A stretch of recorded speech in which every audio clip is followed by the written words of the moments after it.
Assalamualaikum warahmatullahi wabarakatuh. Sobat RH sekalian, jumpa lagi kita di channel yang keren ini. Keren Charles. Ya Sobat RH sekalian, Jakarta aman tapi istana malah nggak bisa tidur. Ya, Jakarta aman, istana nggak bisa tidur. Istana lama atau istana baru? Bisa salah satunya, bisa dua-duanya. Coba kita lihat ya. Jadi Sobat RH sekalian, saya pribadi merasa optimis ya dengan pasangan aman ini. Bukan Anies Muhaimin, tapi Anies Sohibul Iman. Why? Faktornya di Anies sesungguhnya. Kalau Anies mau maju, maka peluang menangnya sangat besar asal tidak terlalu jumawa. Dan ada partai yang mencalonkannya pastinya. Kalau PKS yang mencalonkannya, maka bagus sekali karena PKS adalah partai yang paling militan.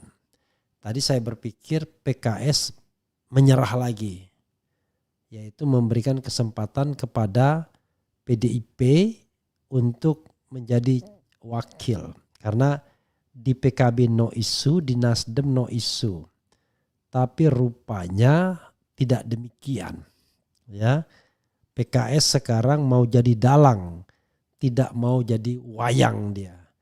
Maka kemudian dia majukan bidak caturnya yang bernama Sohibul Iman untuk menakut-nakuti dalam tanda kutip partai yang tidak mau, yang katakanlah partai yang tidak mau menjadikan PKS sebagai paket dalam pilgub.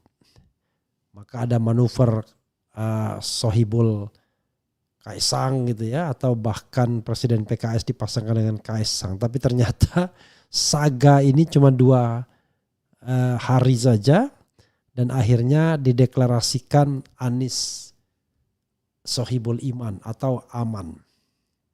Dan menurut Iqbal tadi ya, juru bicara PKS, pasangan ini sudah dikomunikasikan dengan Surya Paloh dan Surya Paloh setuju.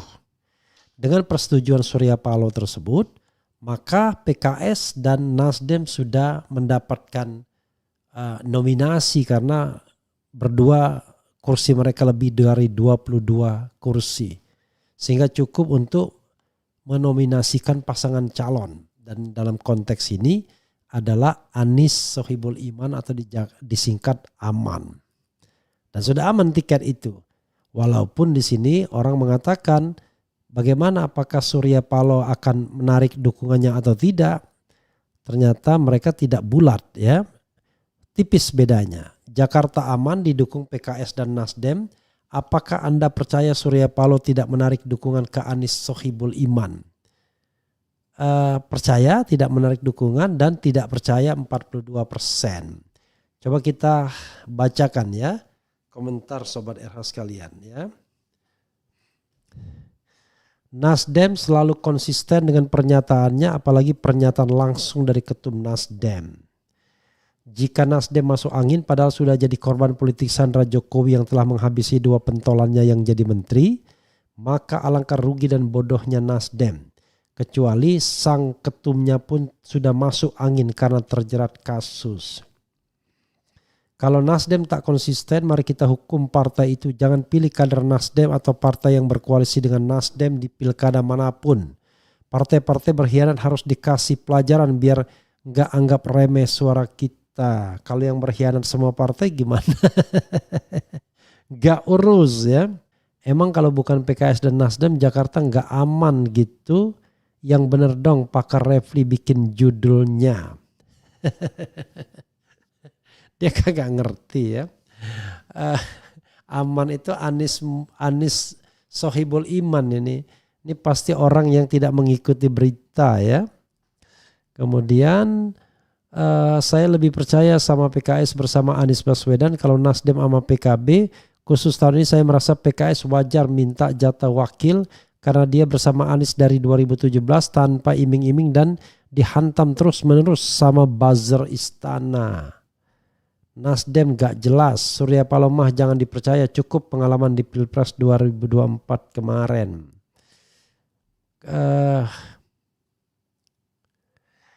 Gua malah gak percaya sama Anies, hasil kerjanya apa sih? Ini user ini buzzer pastinya ya. Datang ke Jakarta baru tahu apa kerjanya Anies. Banyak yang dilakukan oleh Anies ya. Kita harus akui itu. Dan saya kira Jakarta tidak ada masalah apa-apa ya. Justru aman dan damai selama Anies memerintah di sana ya. Dan ada orang mengatakan kalau Jakarta tidak bisa hebat ya kebangetan karena banyak anggarannya, besar anggarannya ya. Oke sobat era sekalian. Jadi amannya Jakarta ini malah menurut saya bikin tidak tidur istana. Kenapa begitu? Karena Jokowi istana baru, istana lama itu masih ingin cawe-cawe. Jadi salah satu cawe-cawenya adalah putusan Mahkamah Agung yang memungkinkan Kaisang untuk berlaga. Tapi jangan lupa putusan itu sedang dipersoalkan ke Mahkamah Konstitusi. Kalau dikabulkan maka Kaisang tidak akan bisa berlaga di Pilgub. Maka terpaksa Kaisang dikirim kemana kita tidak tahu. Yang paling gampang sih ke Solo. Kalau Solo no isu rasanya. Kaisang akan menang mutlak di sana. Bagaimana dengan Semarang? Ya bisa juga, tetapi yang jelas Kaisang tidak bisa berlaga di gubernur kalau putusan MK mengabulkan gugatan atau permohonan. Karena harusnya dikabulkan ya. Putusan MA itu putusan yang gak benar, itu sontoloyo putusannya ya. Jadi kalau misalnya istana masih ingin cawe-cawe menyetop Anies, maka pasti dia tidak bisa tidur. Karena Jakarta aman itu kelihatannya lebih realistis untuk terrealisasi. Paling tidak Nasdem dan PKS. Nasdem sudah komit walaupun banyak yang gak percaya Surya Paloh bisa konsisten. Tetapi dalam konteks Jakarta ini agak berbeda. Why berbeda? Karena gandul ke Anies itu ya enak. Gandul dengan yang punya aura untuk menang. Itu yang harus kita pahami ya. Tapi kalau misalnya gandul ke yang lain gak ada kepentingannya. Kecuali tadi ancaman Prabowo lebih demikian masifnya. Mengatakan siapapun yang mendukung Anies Baswedan akan saya sikat, saya habisi dan lain sebagainya. Sekarang apakah komunikasi itu yang akan dilakukan oleh Prabowo istana baru ini? Jadi ada faktor istana lama dan istana baru. Menurut saya yang tidak bisa tidur adalah istana lama dulu.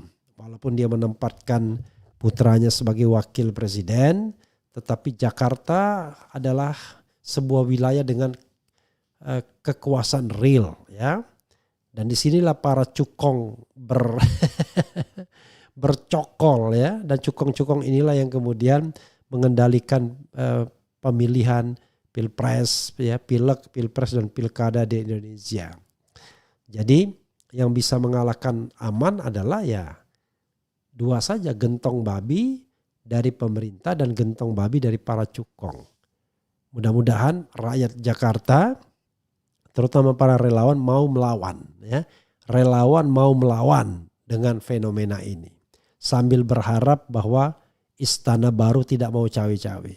Kalau istana baru tidak mau cawe-cawe, membiarkan a fair competition karena dia juga nggak punya jagoan, maka yang terjadi adalah Jakarta akan baik-baik saja dan luka pilpres tidak akan makin dalam. Hanya memang Prabowo pasti akan ketar-ketir, Anies akan menjadi calon yang kuat di 2029. Dan kalau a fair competition terjadi, bukan tidak mungkin Anies yang menang. Walaupun sebagai incumbent Prabowo memiliki segalanya untuk memenangkan pertarungan.